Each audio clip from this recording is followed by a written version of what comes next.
Hello అండి, అందరికీ నమస్కారం. మన చందమామ కథలకు మనసారా స్వాగతం.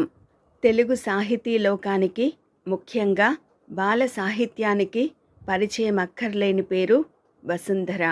నీతి కథలు, రత్నాల్లాంటి కథలు, బొమ్మరిల్లులో కొలువుదీరిన అందమైన బొమ్మల్లాంటి కథలు, వసుంధర గారి కలం నుంచి జాలువారిన బొమ్మరిల్లు బాల సాహిత్యం. మన చందమామ కథలు ఛానల్లో మీ ముందుకు, మీ అభిమానాన్ని పొందేందుకు. ఇప్పుడు వసుంధర గారి మాటలు విందాం.